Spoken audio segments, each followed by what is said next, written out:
Hello there you guys, welcome to one of my videos. Donny van de Beek, it's now or never. Solskjaer has to start Donny van de Beek against Young Boys tomorrow. He should have started against Newcastle on Saturday, but he didn't. Prior to the Newcastle game, Solskjaer said he was prepared to play Donny van de Beek in a two-man midfield. Solskjaer hints at a new role for Donny van de Beek this term. Now, the other week, Donny van de Beek told Ole Gunnar Solskjaer his best position. Van de Beek reckons he's best served operating as a number 6 or as a number 8. The other week, Van de Beek spoke about his Man United future in an exclusive interview with Rio Ferdinand. Van de Beek admitted that he's prepared to keep fighting to earn his place in the Man United team and to remain in the plans of Ole Gunnar Solskjaer. Last week, Van de Beek's agent did a lot of talking.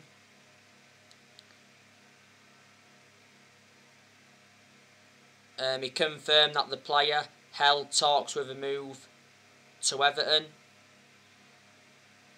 He said the return of Ronaldo was bad news for Van de Beek, and his agent fired a warning shot to Man United saying play him in the Premier League or lose him. And a couple of weeks ago, Van de Beek's agent said that Van de Beek will succeed at Man United and prove his doubters wrong at Man United this season.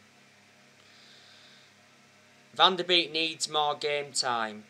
He is a good player, but I haven't really had much of a perception on him at Man United. This is Van de Beek's second full season. Last season, Van de Beek made 36 appearances in all competitions, but most of them appearances came from the bench. I recall Van de Beek starting just 4 games in the league last season. We got him for 40 million, with add-ons included. Van de Beek's got a contract with Man United till 2025. He's versatile, he can play in 3 different roles.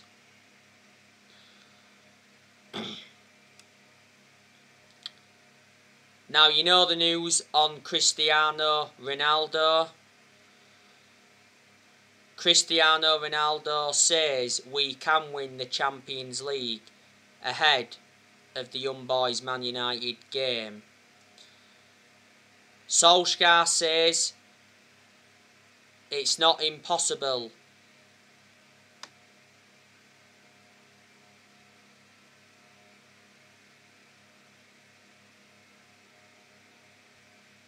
To leave Cristiano Ronaldo out of the team.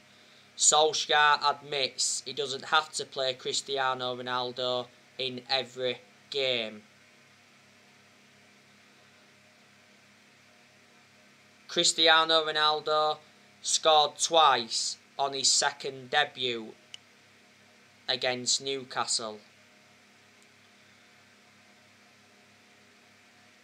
I think Ronaldo will start this game against Young Boys despite what Ole Gunnar Solskjaer said.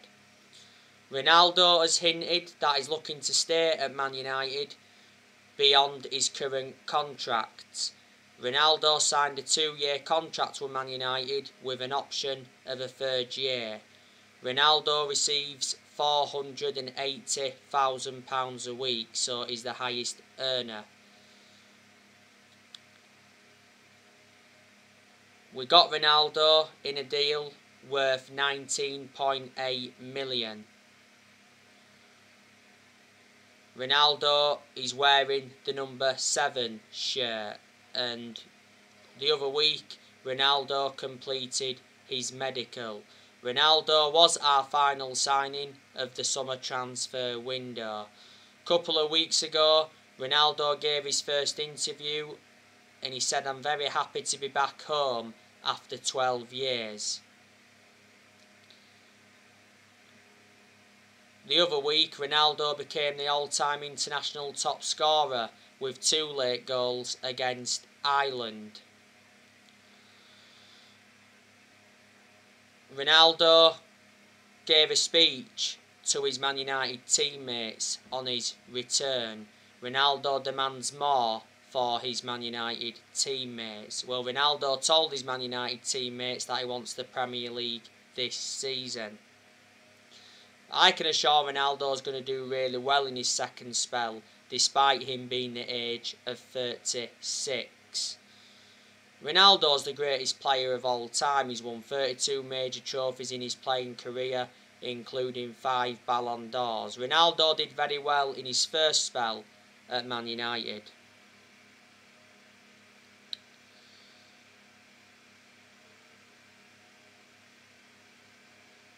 Earlier on today, I gave you the news on Paul Pogba. There's been good news coming out regarding Paul Pogba. Looks like Paul Pogba is staying at Manchester United. David Ornstein from The Athletic said that Pogba is leaning towards signing a new Man United contract.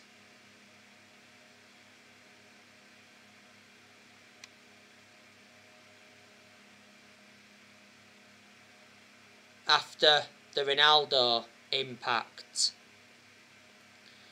Before the start of the season, Pogba rejected a new Man United contract. Paul Pogba's current contract at Man United expires next summer. He said earlier on this season that Pogba is very likely to leave Man United on a free next summer.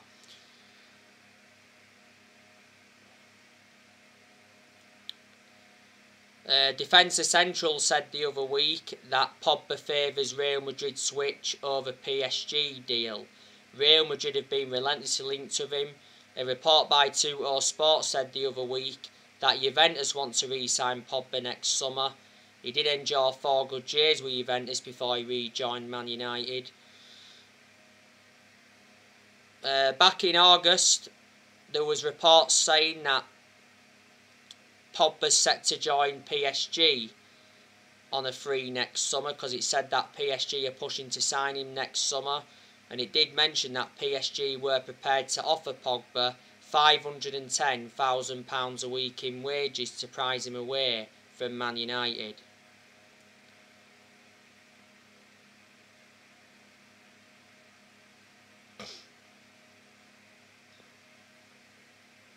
PSG couldn't get him in this year's summer transfer window because they got Lionel Messi.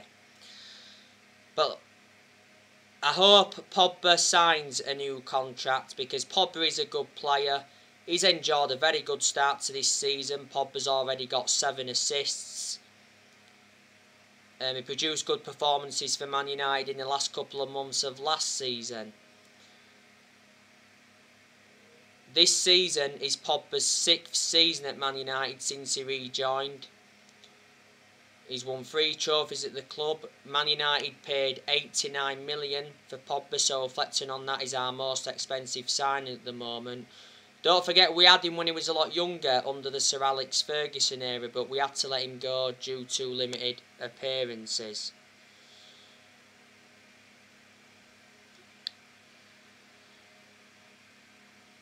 I'm hoping Manchester United can sign a midfielder in January, if not January next summer.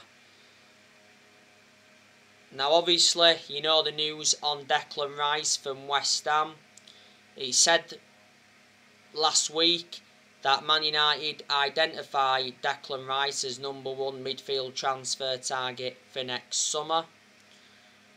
Declan Rice is likely to leave West Ham next summer, as he targets a club offering Champions League football. Solskjaer is confident on the Declan Rice transfer.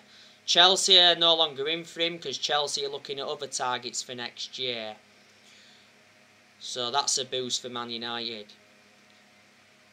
When the summer transfer window was open, it said that Solskjaer wanted Declan Rice.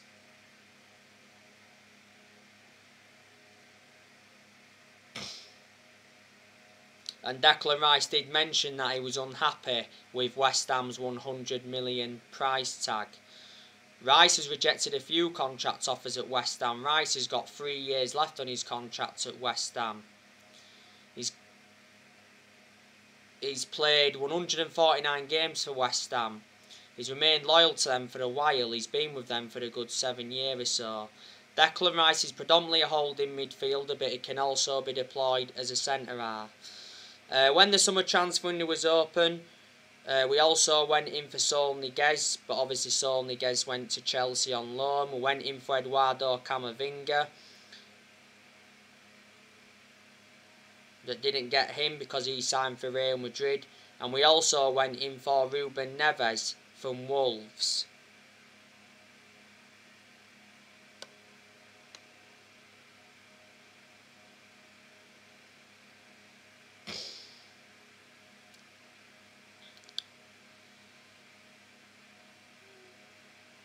But you know what? Man United did enjoy a very good summer transfer window. It was one of the best transfer windows we enjoyed for a long time. We made 4 signings in this year's summer transfer window. You know, we brought Tom Eaton in on a free from Villa, brought Jadon Sancho in from Borussia Dortmund, brought Rafael Varane in from Real Madrid, and we re-signed Cristiano Ronaldo after 12 years. We spent around 140 million in the summer transfer window. And Solskjaer did receive the backing he deserved. You know, our owners, the Glazers, backed him, but only because they've been persuaded to. Because towards the end of last season, a lot of United fans protested against the Glazers at Old Trafford. Because the Glazers were planning to scrap the Champions League for that European Super League. Solskjaer did reveal that the Glazers apologised. A lot of United fans protested against the Glazers. At one point towards the end of last season, it said the Glazers could have been forced to sell Man United, but for only £4 billion. The reason the Glazers have been one of the biggest issues at the club for a long time is because they've put Man United in so much debt. They've been at the Man United for 16 years. They bought the club for 500 million back in 2005. When the summer transfer window was open, John Murtough backed Solskjaer. John Murtough is our director of football. We certainly made the right decision getting a director of football in, because I did mention that's one of the structural changes we needed at the club. Darren Fletcher backed Solskjaer in the summer transfer window, and we certainly made the right decision recommending Darren Fletcher back in. Darren Fletcher knows the club through thick and thin, doesn't he? Because he enjoyed, 2 decades as a player for Man United. Woodward, he said several times before that he'd back Solskjaer. When we was enjoying them bad periods under Solskjaer, Woodward assured that Solskjaer's job was safe. Obviously, Woodward has been one of the biggest issues at the club for a long time, because obviously he was accountable for how poor our recruitment policy was for so long. Plus, we've overpaid and that for players in recent years. Woodward should have never been put into that position in the first place when he was making the footballing decisions. Woodward's been with us since like 2005, so he's had a 16-year association with the club. Woodward's leaving Man United. It got announced he was leaving back in April, when that European Super League came into the equation. And the other week, a couple of weeks ago, was it, Sky Sports News said that Man United are close to appointing Richard Arnold as Ed Woodward's successor as the new chief executive. An announcement should be made in the next couple of weeks. Obviously, there's United fans that have got reservations about Richard Arnold. We only managed to sell one player in the summer transfer window, and the player we sold was Daniel James. We sold him to Leeds for 25 million. The reason we sold him is because we re-signed Cristiano Ronaldo.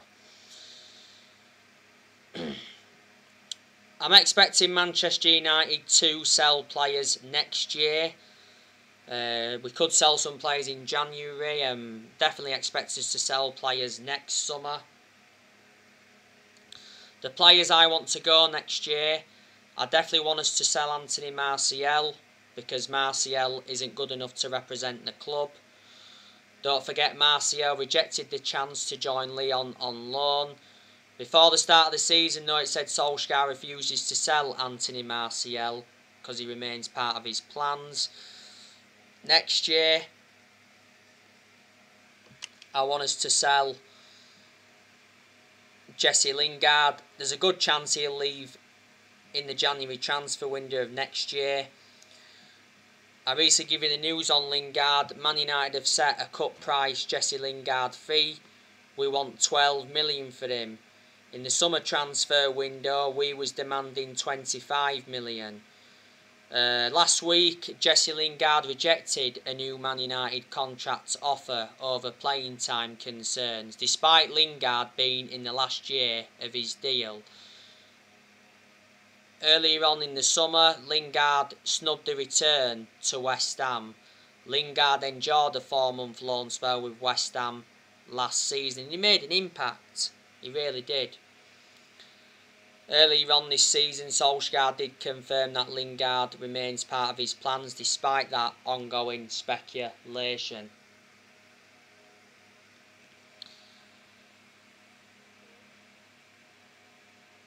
I think there's a good chance Lingard will start against Young Boys tomorrow, like I mentioned. On my predicted 11, I said we'll put Lingard on the left-hand side of midfield.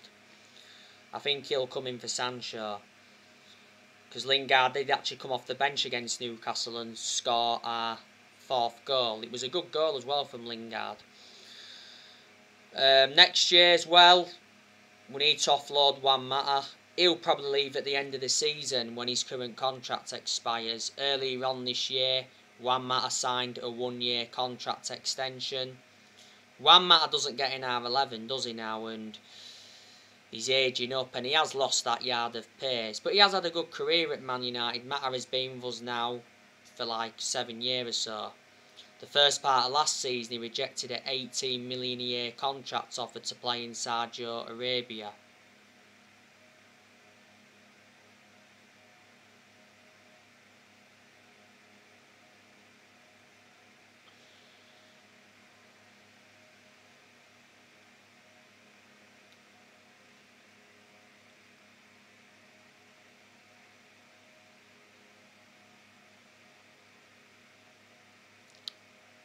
Next year, we need to offload Matic.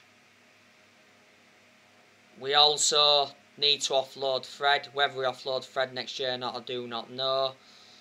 We also need to offload Phil Jones. We need to offload Diego Dalot as well. And I'd say offload Donny van der Beek, because like I mentioned, he's not getting enough game time at Man United. And Edison Cavani, he'll probably be leaving at the end of the season. Edison Cavani is absent at the moment. But you know what? Man United have enjoyed a very good start to this season. We're top of the Premier League at the moment. We've won 3 games out of 4.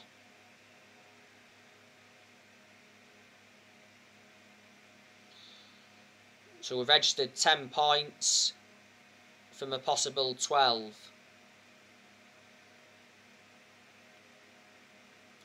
I'm expecting Man United to enjoy a very good season. We've got a title-winning squad, especially with us re-signing Ronaldo, so the time for excuses is over. Solskjaer did mention the other week that he told his Man United squad that it's better than the 1999 treble-winning team that Solskjaer was part of. Solskjaer privately views Chelsea as Man United's biggest title rival ahead of City and Liverpool. Solskjaer's ambition for this season is to win the Premier League. And what a remarkable achievement it would be if we was to win the Premier League this season. We haven't won the Premier League since 2013. We have won 20 titles and 13 of them are Premier League titles, so we've won the most Premier Leagues.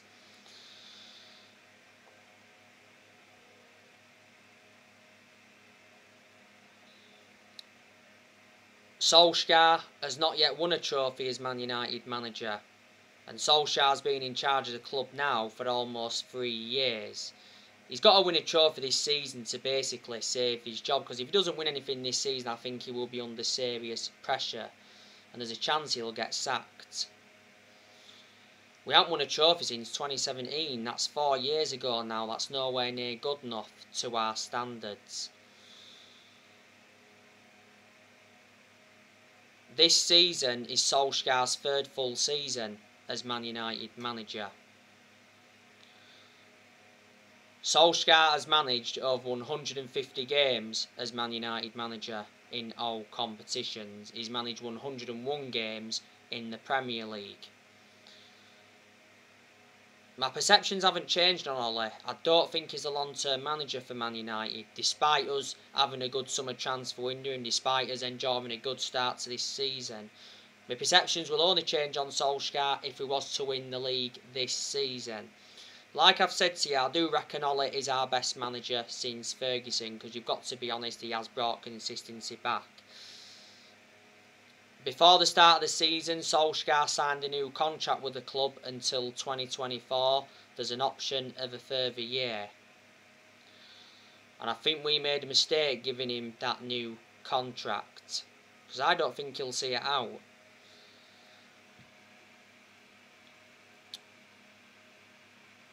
Before Solskjaer was with us, he was at Molde. He won a few Norwegian titles at Molde, but they're not a big club. He enjoyed 2 spells at Molde. And before Molde, he was at Cardiff, and his record at Cardiff was terrible. So, reflecting on that, Solskjaer has no pedigree as a manager, but that doesn't mean he can't succeed as Manchester United manager. Because like I've said to you before, when we're inconsistent and when we've been inconsistent before, not all of the blame stems from Ole. Obviously, he's accountable for certain things. Like I've said to you, this season, Solskjaer's decision-making needs to improve, because analysing the vast majority of his games at Man United, he's been tactically naive. But there has been some games as well where he's showed tactical flexibility.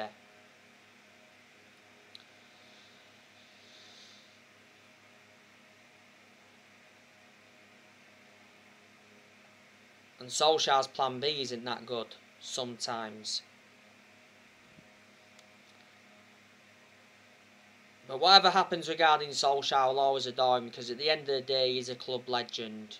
He endured 11 years as a player for Man United. He flourished under Sir Alex Ferguson's guidance. But I've got to turn around and say Solskjaer has done a pretty good job to say the current squad he was left with when he got appointed in as Man United manager, because he was inheriting a lot of deadwood, and he's still inheriting, some deadwood now. Obviously, there's 14 players that are Ole Gunnar Solskjaer's, because obviously Solskjaer signed 14 players as Man United manager, and we've spent around 441 million under Ole.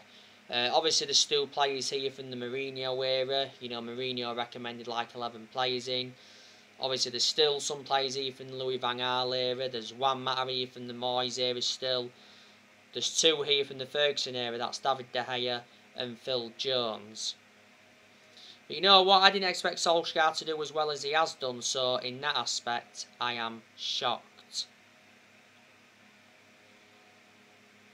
We did appoint Solskjaer in December 2018 to replace Mourinho. He's been permanent Manchester United manager since March 2019. The reason we gave him the job permanently back in March 2019 was reflecting how well he did as the interim manager, in that 3-month period. By the way, on my next video, I will be giving you my reaction to Ole Gunnar Solskjaer's press conference ahead of the game against Young Boys tomorrow. So anyway, guys, that's everything to update you today. Drop your comments, likes below on the channel. If you do, consider subscribe as always, and take care. God bless. See you all again very, very soon.